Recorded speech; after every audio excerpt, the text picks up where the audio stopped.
Khul Ngakpa Thawdang Lawriba Shingi Marakta kidney transplant tawbagi Mathou taba Yauraklabadi Thanga Esigi Manung Chanaleba Thanga Lawai Sabal Lekaidagi CS Lukoina Masagi kidney Namadone Touragani Haina Lauthukre Wafamasi CS Lukoina Chahi Humputara Surakpagi Mapong Numitka Mari Lainana Mahaki Yumda Pangtokpa Paugimifam Amada Mahana Lauthukibani CS Lukoi Life Insurance Corporation of India gi retired employee amani hairi paugi mifam aduda mana makha tana hai Manipur gi apunba sakdam da signarakli ba kuki kulai paiba sing thengnana bagi damak Manipur gi tongan ba mafam kaya da khulngak liba singda angamba mateng pangbu oina phirep asi lobane masigi mathakta mahaki punsi lambi sembiramba LIC gi senior branch manager weramba potsangbam biswamitra atopam me tomjogi mingda mahaki mid ani asi su donate tawragani mahakna laikhidraba matamda MBBS tamliba mahirui sing amadi medical science ki research ki damak mahaki hakchang su kathoklagani haina mahakna makha taki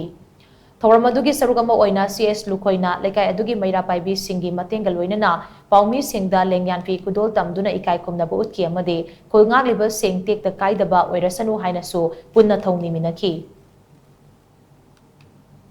aina aigi kini si akoi khunga iba Manipur ki ngakai kaidana bo honariba wana ba parja jing ima iben jing kaya sibu ingna chikna hanagumna lehinna ba honna bidiba thona phraba mathwai khubak ta hapduna honna bidiba isa isu sing inaw sing thona phraba khunga paching makhoi gi damakta aina kathok chari makhoi gi marakta kana gumba kini yalaktaba yarpa matamda aigi kini na macha hingna bijage hansi aina peski thongda ina haijari aduga amana aigi image si aibo punchila BPB ramba leichidraba posambam biswanta sing Elias Tomcho mahanga aibo afaba punchila BPB rami alu mahaku nising jeduna mahaki mingda aina ai image asi kathok charaga kanagumba ai sigedaba ai image si kanagumba amada hingna lehodna mana lungaina magi punchi bori ama ohorosunu haiba team sine ina kanjala kathok chari